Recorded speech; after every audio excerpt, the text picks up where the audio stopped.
No. No. We're not doing this. Come on. Off.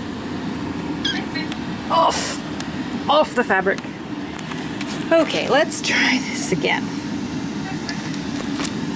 I'm making, now that I have the correct memory card in here, a period apron or two, and potentially a kitchen apron. I have papyrus weave linen, because I couldn't find diaper weave linen. I have measured the 30 inches across, plus, so that's the 30 inches, and then I thought 2 inches for seam allowance, just to cover my butt, literally, and then an inch, because that's how wide I want the straps to be, the waist ties. And so I'm trying this technique that Bernadette Banner mentioned. I don't know if I'm doing it right. Where did my seam ripper go? In all of the cat chaos and the memory card issues, I don't know. Well, so the theory is that you're supposed to be able to just pull one thread all the way up, and it's a guide, except I didn't get one thread, it just cut the whole thing. I really hope I'm not sitting on the seam ripper. That would be uncomfortable. So I think I'm just gonna have to try to follow. It is a very solid weave. So I'm just gonna have to try to follow the weave. There is no good way to film this, is there? Hi, that's my hand, yes. Right. I am trying to follow.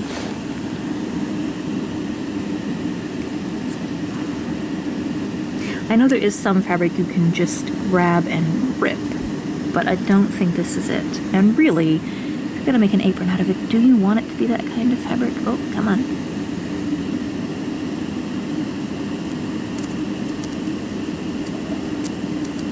I do crochet, so I can kind of see stitches, but I'm afraid that I'm gonna go sideways.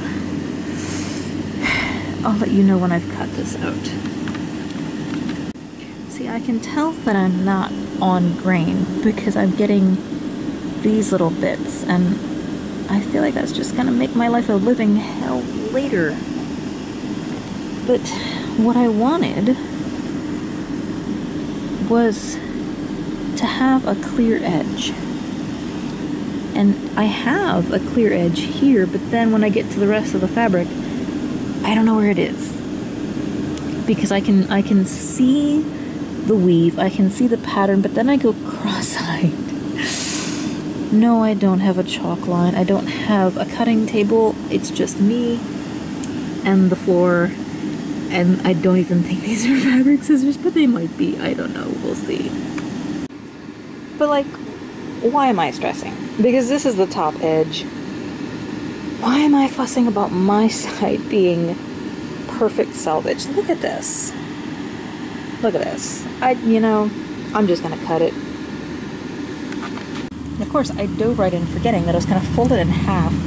Hello, Mr. Motorcycle. To make my life easier. So I have now folded it over. I'm gonna have so much of this to deal with. But I'll cut it all in folded to make it less of a... It'll be a regular symmetrically. No, no, this is not a toy.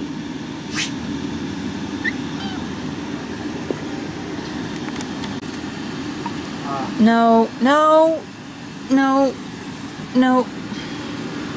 I'm gonna have to wash this before I wear it because I'm allergic to him.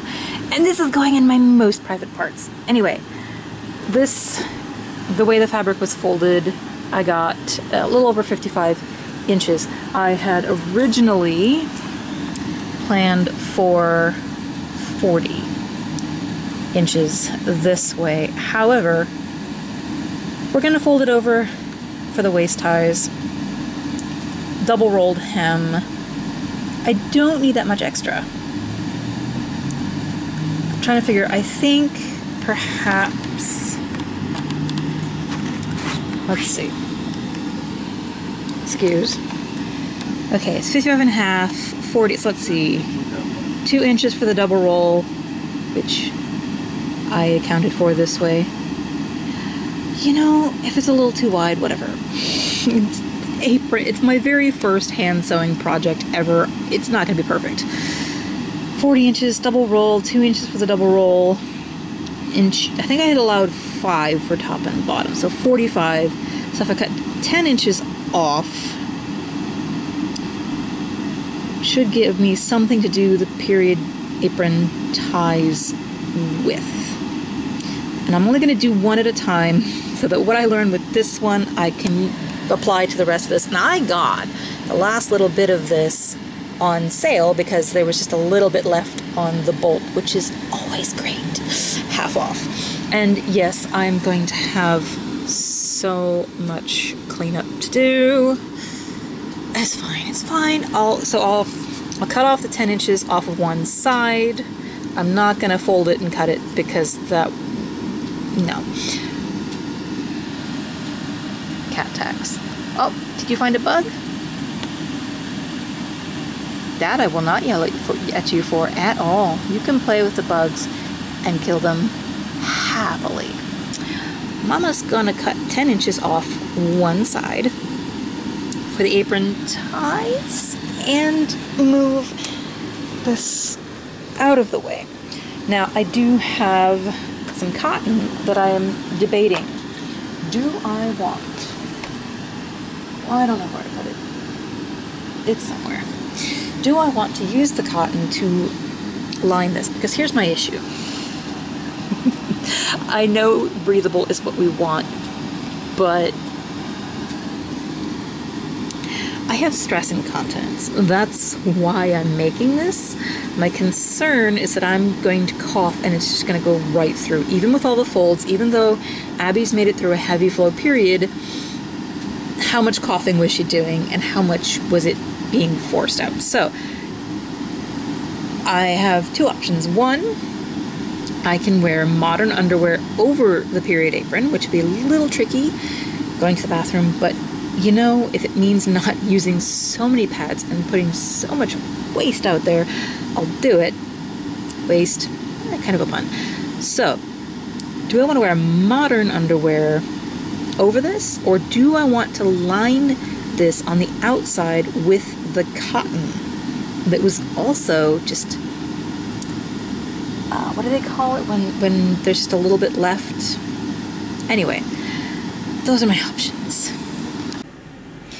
So now that I've trimmed the excess, you can see the selvage here, which is way nicer than what they cut or what I cut. This isn't long enough to go around my waist, but I have seen other sewing people do this. If I cut it in half and make 2 strips, it's still wide enough that these will be individual straps. So, starting out this wide, see if I can do this fancy.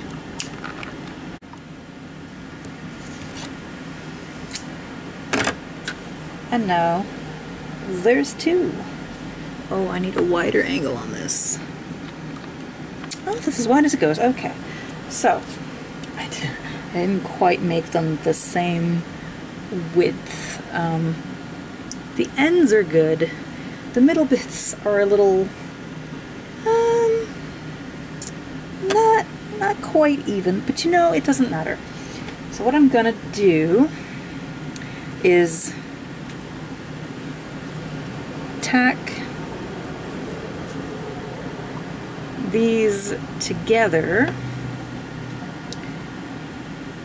Might fell it down just for additional strength, might overlock it, but this is going to be at the small of my back. It needs to be a strong stitch. A back stitch should do it.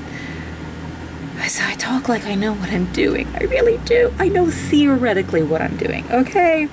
So I'm gonna stitch these 2 together, make one long strap that does go around my waist, and then, oh, actually, or would it be smarter?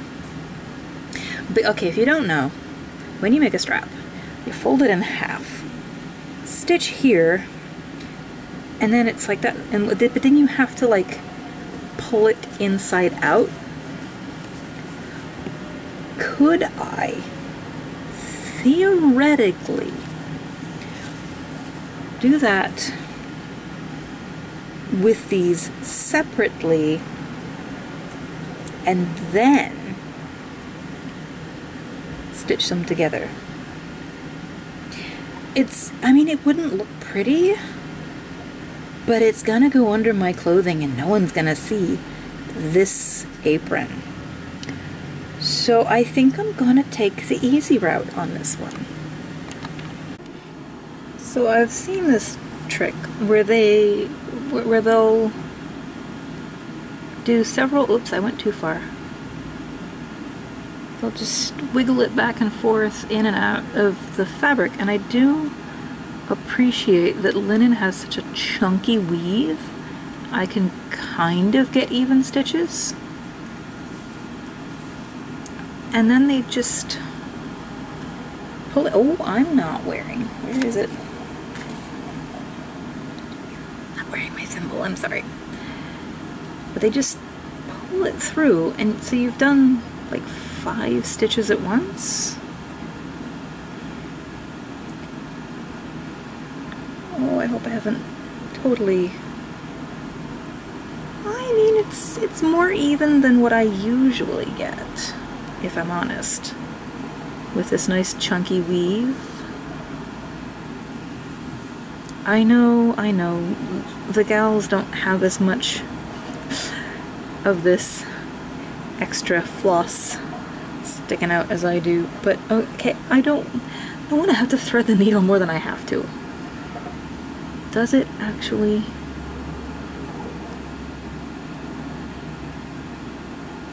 Oh, well, I did kind of... Did I catch on the... How did that happen? I don't know. I did a back stitch and I think I may have accidentally...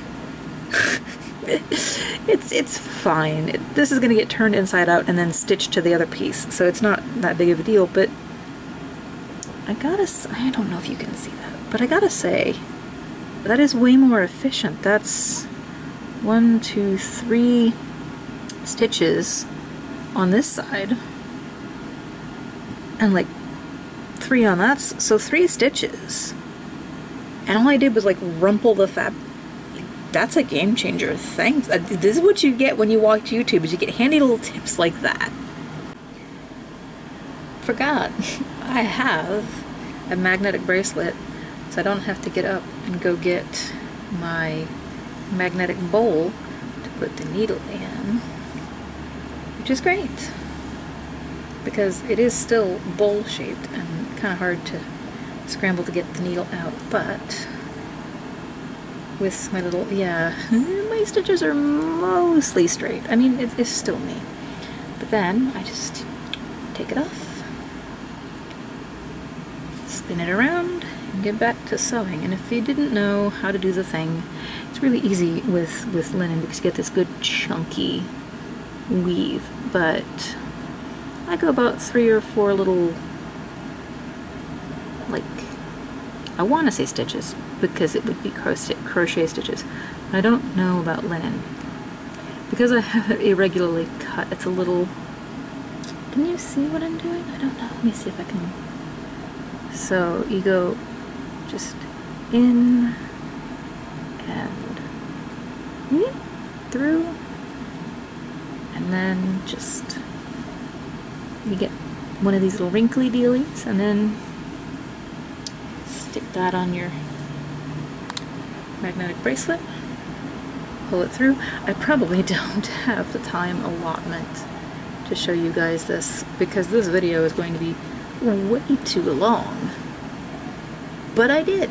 Oh no. Okay. I did a little oopsie. That's okay. I can fix it. I may or may not cut this out. But I accidentally went under my thread when I was pulling it through. It happens. And then, oh, I'm probably gonna cut all of this out. Maybe I'll have bloopers. Oh no. Okay, so I know that the normal way to do this is to like put a safety pin in one end and like turn it inside out, but this linen is like so thick. I just grabbed and started turning it inside out just because it's like stiff enough that I can do that, which, you know, is great for not having to do all that safety pin nonsense, but makes me a little concerned about it being an apron that's gonna go where pads go. So we'll see. But hey, if you have linen, you're making an apron or straps that you need to turn inside out, you can just like grab it. Well, if it's papyrus weave, I don't know how diaper weave works, but look at that. That seam that I did. Sorry about the lighting, it's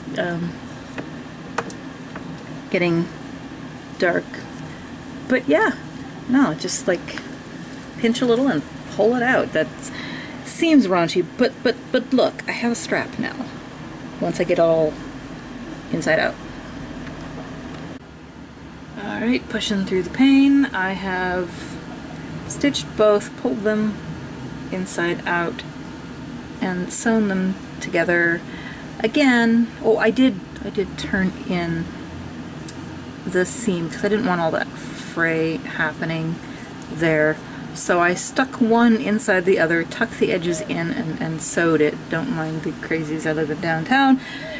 And so now we have a tie that will go around my waist.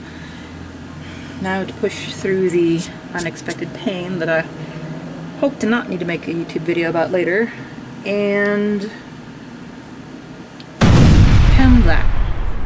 Alright, I have pinned one of the seams. I don't know. I need to do 3 of the seams and then leave. Well, 3 of the edges need stitching, and then the 4th edge needs this. And honestly, I don't feel great, so I'm just going with 1 edge because I literally can't go wrong. Because oh, I'm sorry, I'm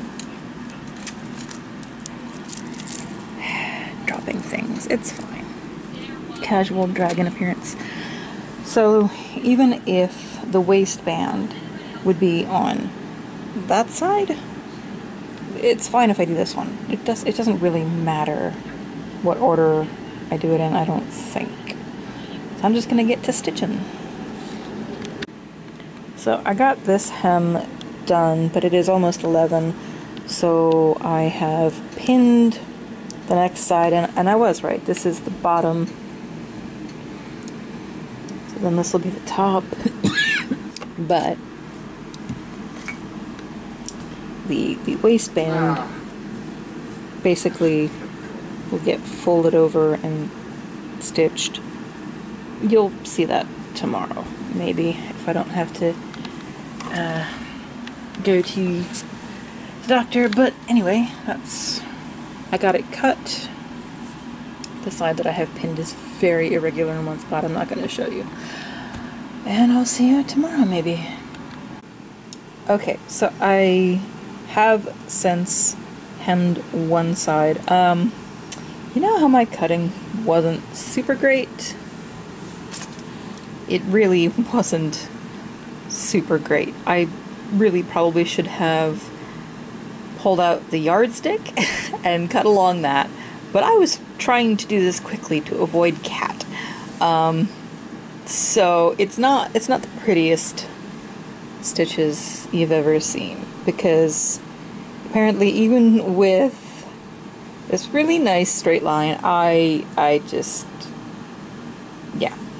I did running stitches because that's what she said to do, but then I got paranoid, so in some spots I did, I don't remember what that's called. It's not a back stitch because a back stitch is you go forward and then back and then forward and the back or something like that, but I just went to the end of the fabric and went back through because I don't want this to unravel in my underwear.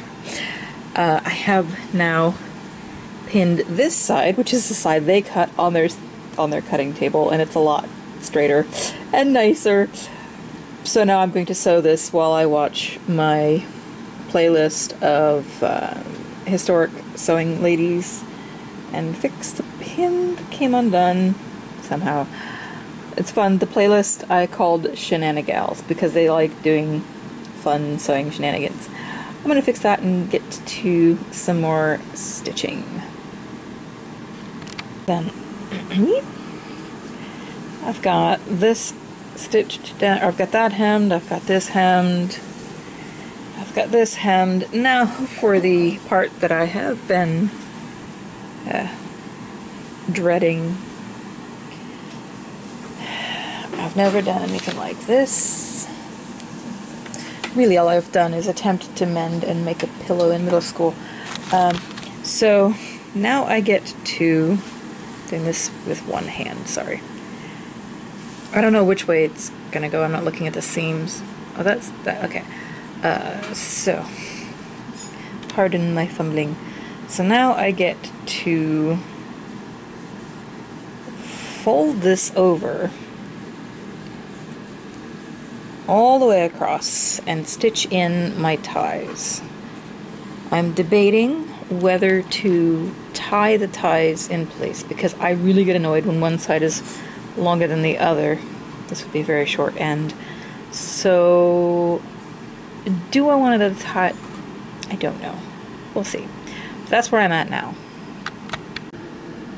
I forgot that I have to do some pleating or gathers or something because this is way too wide for my lap and you're supposed to tuck it. And I wonder if I couldn't perhaps encapsulate this, leave it loose, and let it just be like a modern drawstring and only stitch like the middle bit. So that's a thought. Finished edge to finished edge is a little over 30 inches because I'm in America. Sorry, not centimeters. I don't have a tiny waist. So I think since it's a little over 30, I'm gonna pin here and stitch down. Where is the seam? Oh, I was about 3 inches off. That's okay. But that's where I'm gonna, I think I will anchor this and then encapsulate. I'm not doing a running stitch. I think I said that. I am attempting a back stitch. Now, I'm not an expert. I'm really not. But if I remember correctly, you stick the needle in where it was, go a little bit beyond, and come back through. And if I'm honest, I think I made this waistband really very wide. I really think it is quite wide. I regret, but no one, as I said, is going to see this, which is why the pretty side, well, it's a relative term when I'm sewing, because, I mean, I hope you can see this. It's not even, but it's better than the other side. I don't know if you've ever seen the other side of a back stitch. And this, it would be the side that was showing if this were the kitchen apron. Oh, I got a bit of a fold in there. Of course I did. Of course I did. I mean, I haven't gone that far in. But again, this is an undergarment. It's basically, oh, let me close that. It's basically a diaper, if we're honest. A period apron is basically a diaper. This is on the outside. If it were on the inside, I would undo all of my stitches and redo it. But this is the part that's going to touch my skin. Yeah, that'll make a dent in my clothing. But look at this chonker of a waistband. Okay, when I go to make the second period apron, when I go to make the kitchen apron, I'm gonna make the ties just so much thinner. I'll do the safety pin trick. I don't care. I made, well, okay, in my defense, I'm not good at cutting fabric when there's a cat trying to lay on it, and I wound up with more than I needed on either the length or the width, I can't remember. And I just thought, well, I'll just trim that off and make the ties out of it. And, well, now you see what happens when you do that. Now, I don't know whether or not I'm going to... I really should have tucked these, but they're kind of soft, if I'm honest. And I feel like when you have sensory issues, this is going to be more of a problem than the tucked under stitchy thing that I did with the seam there. I feel like that little ridge would probably bother me more than, I think this is called the selvage, not salvage, selvage. So I feel like that's a less of a sensory issue for me, and again, it's an undergarment, who's gonna see it?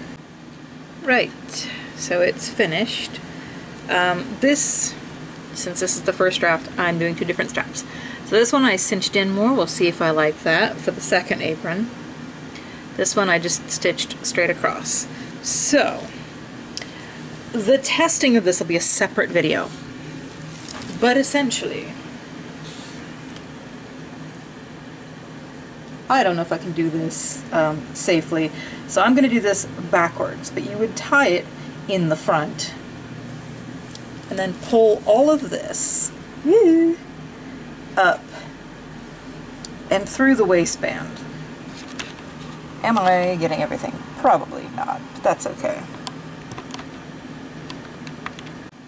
So as I said, you would put it on backwards, pull it up through your legs, and then pull it up through. I pulled it up and then tied it. It's a little lopsided. But as I said, the next, oh, that doesn't really, that's going to be interesting. So the next video will be me actually testing this thing. And it's going to be under my clothes. No one's going to see the wonky seams. No one's going to see that these are different. When I do wear it with clothing, I will obviously tuck the ends. From Abby's video, I do know this will be a pain in the butt, I guess pun intended, to undo when you go to the bathroom. You think you just, pull down and then pull up and tuck in. I don't know. We'll see in the next video. I'm not super confident in, because you can see through this, so I'm gonna wear underwear over this. Sorry about my phone. Just as a backup. I don't think I'll put a pad in those underwear unless I leave the house. That I'm not, yeah. But, so yeah, next video I will test this. I'm sorry about the lighting. I finished it at night. I can kind of see what's in the viewfinder but it's angled down, so yeah, no. And then just ignore the coffee stain if you can see it. And until the next time, bye!